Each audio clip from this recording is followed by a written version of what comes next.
إذاعة القرآن الكريم من القاهرة.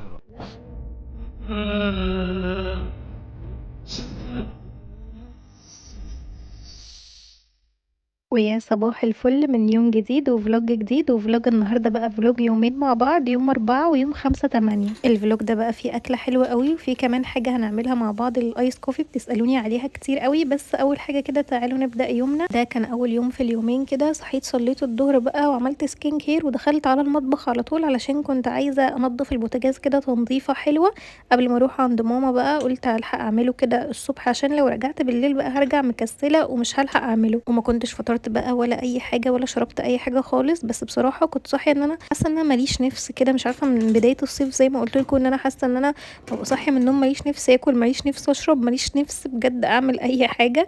بس المهم كده قلت هبدأ في المطبخ اعمل شوية تنظيفات كده اللي انا عايزة اعملها. نظفت البوتاجاز الحمد لله، ودخلت بقى على الجزء اللي جنب البوتاجاز ده، الرخامة اللي جنبه على طول، عشان طبعا اي طرطشة او اي حاجة بتيجي عليها. فابتديت ان انا ارش كده مزيل الدهون وبرده امسح بالفوطة كده كل حاجة. الرخامة دي بقى علشان جنب البوتاجاز وعلشان تحت الشباك على طول، فاللي هي بصوا بتتبهدل من اقل حاجة. يعني انا ببقى عارفة ان انا لو عملتها النهاردة بالليل او تاني يوم على طول هلاقيها مليانة تراب من الشباك، بس المهم ان هي تفضل نظيفة.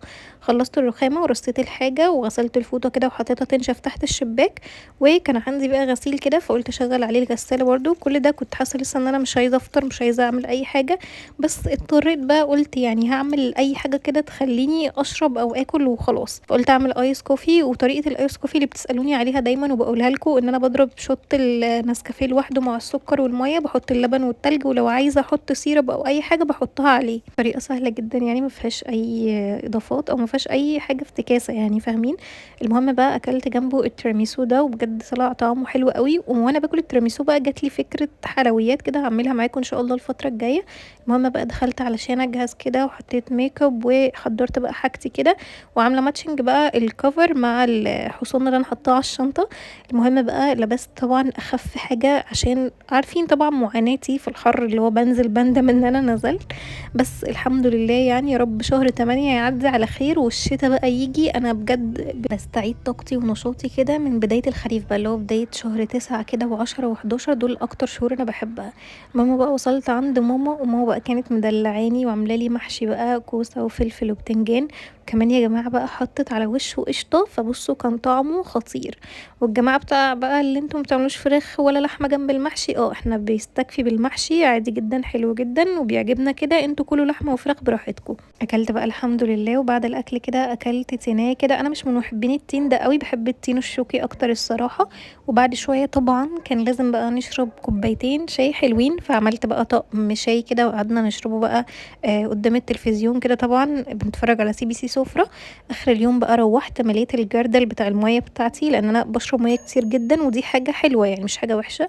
كان عندي كام حاجة كده عايزين يتغسلوا وغسلتهم. وماما بقى كانت مدياني العشاء بتاعي، كانت شايلهولي نصيبي من الاكل اللي هو رز وشوربة وفراخ. مش محتاجة اقول لكم طبعا انا بحب الطبق ده قد ايه، والطبق ده بيعيد لي كل ذكريات الطفولة كده، بجد طبق طيب كده وحلو قوي. قعدت بقى اتعشيت الحمد لله، وكده يكون اول يوم في الفلوج خلص. وده بقى كان تاني يوم الصبح. صحيت بقى ما كانش ليا نفس الفطار، بس الصراحة اللي هو قعدت احاول مع نفسي محاولات كده ان انا اعمل حاجة بحبها. فقلت هسلق بيض، وقلت بقى احط على الجبنة كده شوية خضار، يعني قطعت بقى طماطمايه كده وحطيت كمان شوية فلفل، وبحط عليها بس شوية زيت كده صغيرين، وهرستها بقى كده بالشوكة. اللي هو بصوا انا بحاول ارضي نفسي بكل الاطراف عشان افطر، اللي هو باخد نفسي كده على قد عقلي واقعد اقول لها طب بصي هنفطر كذا، طب هنعمل حاجة بتحبيها بجد عشان افطر، يعني انا من غير كده مش هفطر اساسا. حطيت عليها كمان زيتون وحطيت عليها شوية حبة البركة كده في محاولة مني ان انا اكلها اصلا. عملت بقى جنبها شاي وحطيت للبيض كده ملح وفلفل، واكلت بقى من غير عيش خالص. انا بالنسبة لي كده ببقى مستريحة اكتر الصراحة. ودخلت بقى على معركة الغسيل، لميت غسيل وطبقته ونشرت غسيل كان عايز يتنشر، وحطيت غسيل في الغسالة عايز يتغسل، اللي هو قصة كبيرة كده طبعا بتاعت كل يوم. نزلت بقى لحمة من التلاجة كده علشان اعمل الغدا بتاع النهاردة.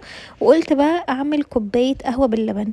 بصوا انا عندي مكنة قهوة بس ما بستخدمهاش. هتسالوني ما بستخدمهاش ليه؟ هقول لكم والله ما اعرفش، هي محطوطه كده في الكوفي كورنر اكنها ديكور. وبتشوفوني طبعا بعمل القهوه في الكنكه العاديه عادي يعني، بس قلت النهارده بقى مش قادره اقف لها اصلا، مش قادره اقف بقى استنى ان هي تفور وكل الكلام ده.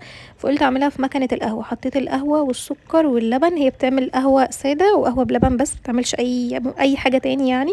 شغلتها بقى كده وسبتها بقى مع نفسها، ودخلت لحد ما هي خلصت. ما خدتش حرفيا 10 دقايق، وعايزه اقول لكم يا جماعه طلعت كوبايه قهوه باللبن خطيره بجد، حلوه جدا، احلى 100 مره من اللي انا بعملها في الكنكه. انا مش فاهمه انا مش بستخدمها ليه، والله بجد مش عارفه انا مش بستخدمها ليه. فان شاء الله بقى ايه الفتره الجايه اعمل فيها قهوه واريح دماغي. المهم بقى كنت جايبه كمان شويه حاجات كده من امبارح وانا عند ماما، بس ما كنتش لسه فضيتها. كنت جايبه بقى شطه كده علشان الشطه اللي عندي خلصت، وجبت كمان ذره فشار بقى، وكنت جايبه كمان رز بسمتي زعتر بزيت الزيتون. ده بينفعكم قوي بقى للمخبوزات، او لو عايزين تعملوا المناقيس دي بيبقى طعمه الصراحه حلو قوي. بتبقى برضو فيجيتار كده للبانيه، انا بجيبه كده سايبه وبحط عليه بقى التوابل اللي انا عايزاها. وجبت بقى فلفل اسمر برضو بجيبه حبوب كده وبطحنه في البيت بيكون احسن. جبت كاكاو خام برضو علشان هنعمل اخيرا الكيكه بتاعت ماما اللي كلكم كنتوا عمالين تسالوني عليها. جبت لبن بودر برضو علشان هنعمل حليب مكثف محلى للايس كوفي. وجبت بقى دقيق سبونج برضو هينفعنا للكيكه ان شاء الله، هعملها لكم قريب. بس كده اشتريت شويه مشتريات بسيطه كده وتوابل وعطاره من عند ماما.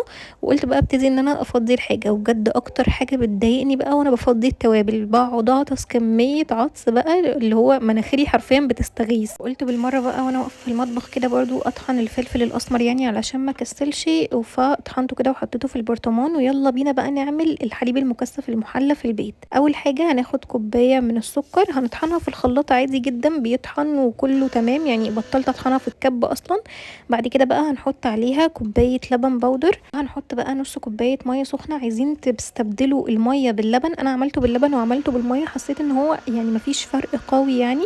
فانتوا بقى استخدموا اللي انتوا عايزينه. هتحطوا كوبايه ميه سخنه، هتحطوا نص كوبايه ميه سخنه، نص كوبايه لبن براحتكم.